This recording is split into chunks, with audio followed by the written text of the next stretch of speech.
እንግዲህ ዳጣ እውነታውን ተናገረች። ደረጀ የያዘውን ወረቀት ወይም ሰላም የሰጠችውን ዶክሜንት ከፈተው። እናም ወይዘሮ ማርታ ጠየቀቻት። አዎ አባቴ ነው፣ አልደብቅሽም፣ ለዛውም በጣም ምርጥ አባት ብላ እውነቱን ዘረገፈችው። ይህን ጊዜ አብጌልን አባትየው ደበደባትም አሰቃያትም። ግን ደግሞ ልትሰማ አልቻለችም። ለምንድን ነው የምትደበድበኝ? እውነቱ ስለወጣብህ ነው ወይ? በማለትም ተናገረችው። ዳጣ አዎ አባቴ ነው፣ በቃ እኔ እሱን አገኘው ብዬ ተደስቼ ሳልጨርስ እንደ አይነት ነገር ከመጣ እውነቱን ከዚህ በላይ አልደብቅም አለች። ሰላም ውድና የተከበራችሁ የዙዙነት ሚዲያ ቤተሰቦች እንዴት ናችሁ? ላይ ሰላማችሁ ይብዛልኝ። ለዚህ ቻናል አዲስ የሆናችሁ ሰብስክራይብ እያደረጋችሁ ቪዲዮውን እስከ መጨረሻው ተከታተሉ። ዳጣ ቀጣይ ፓርት ይዘን መጥተናል ማለት ነው። እንግዲህ ዛሬ ዳጣዬ እውነታውን አፍርጣው ተገላገለች። በእርግጥ አባትየው እውነታው እንዲታወቅ አልፈለገም ነበረ፣ ግን ደግሞ ሰላም የሰጠችው ደብዳቤ ሰላሙን ነሳው። ይሄ ነገር ምንድን ነው በማለትም በጣም ማርታ እንደዛ የተደበረችበትም እንዲሁም ደግሞ ስለ በግና ስለ ጅብ የተረተችው ነገር እውነት እንደሆነ ተረዳ። እናም እንዴት ይሄ ነገር ሊሆን ቻለ በማለትም እቤት ውስጥ አብጌልን ጠየቃት። አብጌልም እውነታውን አውጥታ ተናገረች። ወይዘሮ ማርታ ደግሞ አሁን ዳጣን በድጋሚ ጠየቀቻት። አባትሽ ማን ነው አለቻት። በቃ ትዬ ከተነቃ ይቀራል፣ እኔ አባቴ ደረጀ ነው፣ ለዛው ምርጥ አባት። ስለዚህ ምን ላደርግ? ወለደኝ፣ በሰዓቱ ደግሞ አጎቴ ጠቅልሎ ጎዳና ጣለኝ። እውነታው ይሄ ነው። ጎዳና ሆኜ ስተዳደግ ሳድግ ኖርኩኝ፣ ስኖርም ኖርኩኝ። ስለዚህ ምን ማድረግ አለብኝ?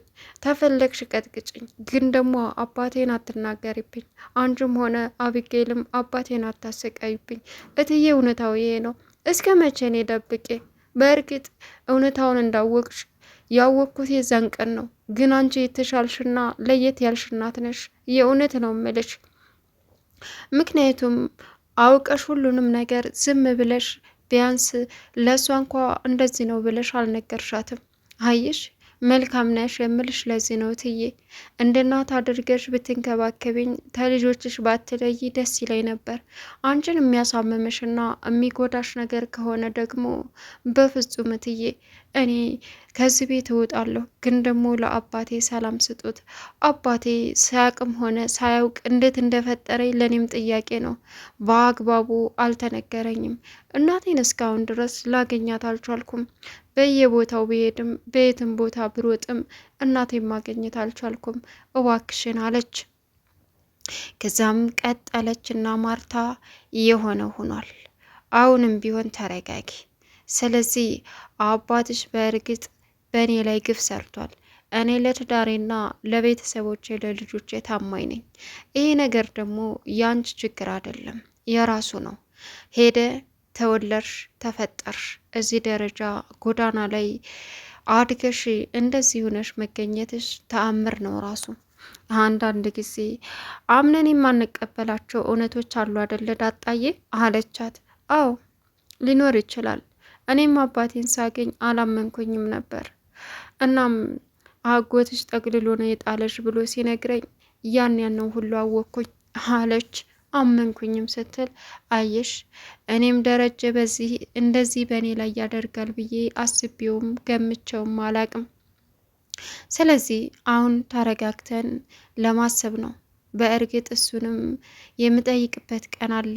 በጣም ስለምወደው ስለማከብረው ትዳራችን ከተበተነ ልጆችም ይበተናሉ ብዬ ይሄም ሚስጥር ላወጣው አልፈለኩኝም ነበር። ግን ደግሞ ሰላም ቀድጄ የጣልኩትን ወረቀት አንስታ ለደረጀ በመስጠት እውነቱን እንዳውቅ አድርገዋለች። እስከ መቼ እየዋሸኝም እንደሚኖር እየጠበቅኩኝ ነበረ።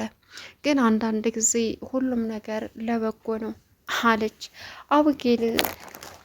በእርግጥ ጥፋተኛ ናት። እንደዚህ አይነት ነገር ማድረግ የለባትም። እኔ እና እሱ ተማረን ተጣልተን ብንለያይ ኖሮ አሁን የእሷና የእህቷ ህይወት ምን ነበር? የት ነው የሚኮኑት? ከባድ ነበረ። ለማንኛውም ዳጣዬ ከዚህ በኋላ መኖር ካለብሽ እሱ ጋር ተመካክረን እዚህ ቤት ትኖሪያለሽ፣ ከልጆቹ ጋር አልስማማ ካልሽ ከአቢጌል ጋር ማትስማሚ ከሆነ ደግሞ የሚሆነውን ለብቻሽ ቤት ምናምን ፈልገ እንድትኖር ያደርጋለሁ አለቻት። እንዴትዬ እኔ ብቻ መኖር አልፈልግም፣ የአባቴን ፍቅር ማግኘት ፈልጋለሁ።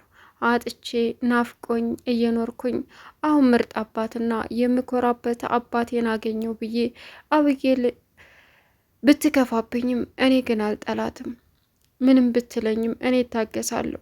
እትዬ አንቺ ብቻ እንዳትከፊብኝ፣ ከዛ ያለው ነገር ይስተካከላል። እኔ ለራሴ በቃ ምን እንደምልሽ አላቅም። ውሃ እኮ ለእኔ ሁሉ ነገሬ ናት። እመኝኝ እትዬ፣ ሁሉን ነገር አባቴ መጥቶ ባይወስደኝ ኖሮ ውሃ በጣም ናፍቃኝ ነበር።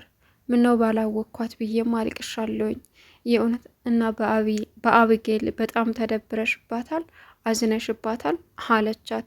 እውነት ለመናገር የሰደበች ስድብ ከባድ ነው። አንቺ ችጋራም፣ የችጋራም ልጅ፣ ድቃላ፣ የጎዳና ተዳዳሪ፣ እንዲሁም ደግሞ የለበሽው ልብስ አባቴ የገዛልሽ ነው በማለትም መጥፎ ቃላት ተናገረችኝ እና በጣም ከፋኝ። እስከ መቼ እኔ ስወጣ ከሆነ ቤቱ ሰላም የሚያገኘው? በእኔ ምክንያት ይህ ቤት እንድበጠበጥ ስላልፈለግኩኝ ወጥቼ ሄድኩኝ አለቻት። ማርታም ተረጃለች አለች። አውቃለሁ እኔ ናታንን ወንድ ልጅ ለወንድምነት እንጂ ለምንም ቀርቤው አላቅም። እኔ ናታንን በሌላ ፈልጊያ አላቅም። እሷ ግን ብነግራትም ልተባበርሽ፣ ናታን የራስሽን ላድርግልሽ ብላትም ለእኔ ያላት ጥላቻ ሁልጊዜም እየገዘፈ ነው የሚመጣው። ይህ ደግሞ እኔ ላይ ብዙ ነገር እንድታደርግ አድርጓታል። አንድ ቀን እውነቱን ልንገርሽ፣ በመቀስ ልትቆርጠኝ ጸጉሬን ሰላም ናት ያዳነችኝ። እኔ ደግሞ በጸጉሬ ምናልባች ለምርመራ ሳይሆን በቃ ጠጉሬን ቆርጣ እንዲሁ ባዶዬን ልታስቀረኝ ነበር የመሰለኝ። ደስታ ላት ትቁረጠው፣ ተፈለገ እኔ ቆርጬ እሰጣታለሁ ብያታለሁ ለሰላም እንዳውም አለች። ይገርማል። እኔ ይሄ ሁሉ አላቅም። ለማንኛውም ከአባትሽ ጋር አውርተን የምንወስነው ውሳኔ እናሳውቅሻለን ብላ ወይዘሮ ማርታ ገባች። ደረጀ አሁን ያንን ወረቀት ካነበበ በኋላ ሰላሙ ተነሳ። ምንድን ነው የተፈጠረው? ማን ነው እንደዚህ ሊያደርግ የቻለው? ምንስ ነው በማለት በጣም ተናደደ።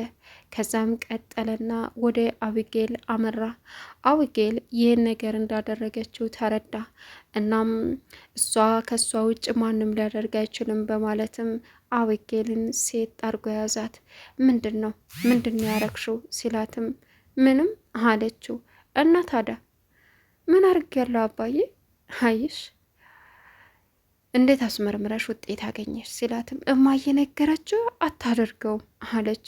እናትሽም ታውቃለች አይደል አላት። ለዛ ነው ሰላሟ ተነስቶ የከረመው አላት። እና በዚህ መካከል ዳጣን አመጣት። ዳጣ መታ ይኸውልህ አባዬ አሁን ሁሉም ነገር አብቅቶለታል። ምንም መደባበቅ መሸፋፈን አያስፈልግም።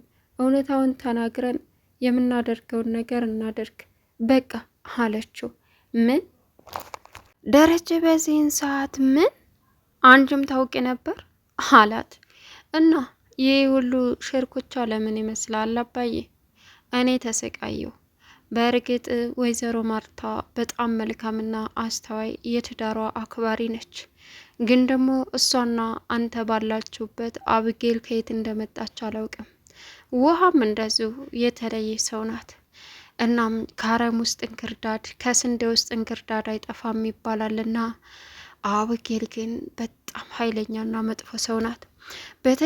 በተኛውበትም ጸጉርን ቆርጣ ልትወስድ እንዳለች ሰላም ናት ያስጣለችኝ።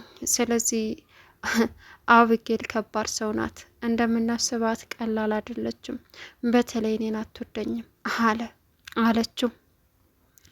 ከዛም ይሄንን የሰማው ደረጀ እኔ የትም እየዋልኩኝ ስቃይሽን አላወቅኩልችም ልጄ ይቅርበይ በማለትም አቢጌል ላይ ያለው አመለካከት ከባድ ሆነ። በጣም ባለየ መጥፎ ልጅ ነው ለካ ያሳደግኩት። ታፍሽ ወጣ እኔን አትወደኝም እኔን ትጠላኛለህ እያልሽ ትቀባጥሪያለሽ አንቺ ሰው እያሰቃየሽ በማለትም አቢጌል ላይ ጮኸባት። አሁን የማርታን ፊት እንዴት ማየት እንዳለበት በጣም ጨነቀው ደረጀ። በጣምም ከበደው። አሁን ማርታ ግን ተረጋግታ ለማሰብ ሞክራለች። እሱንም ቀስ ብለን እናውራ ስለ ልጆቻችን እያለችው ነበረ። ግን እሱ ስሜታዊ ሆኖ ዳጣን ለማንጣት ጥሏት ሄደ። ደክሞኛል እያለ ደክሞሻል ተኝ ብሏት። ነገር ግን ዳጣ ከመንጣቷ በፊት ያጋጠመው የወረቀቱ ነገር ነው። ወረቀቱን ሲያይና ሲያነብ በጣም ተገረመም ተናደደም። እራሱንም ስቶ ለመውደቅ ሁሉ ቃጣው። ግን ደግሞ ደረጀ መቋቋም አለብህ። ይችን አንድ ልጅ አንድ ውል ሳታሲዝ የሆነ ነገር ብትሆን ወደየት ነው የምትሄደው? ስቃዋስ ይበዛ የለም ወይ? እስከ ዛሬ ግፍ ያደረስክባት ጎዳና እየተኛች ያደገችው በቂ ነው። አሁን ደግሞ ሌላ ትኩሳት መጨመር የለብህም በማለትም ራሱን በማረጋጋት እንግዲህ ዛሬ የዳጣ እውነታው ጉልጉል ብሎ ወጥቶ የቤቱ ሰው ተፈረጀው። ቻናሉን ሰብስክራይብ እያደረጋችሁ ከቪዲዮ ጋር መልካም ቆይታ ይሁንላችሁ።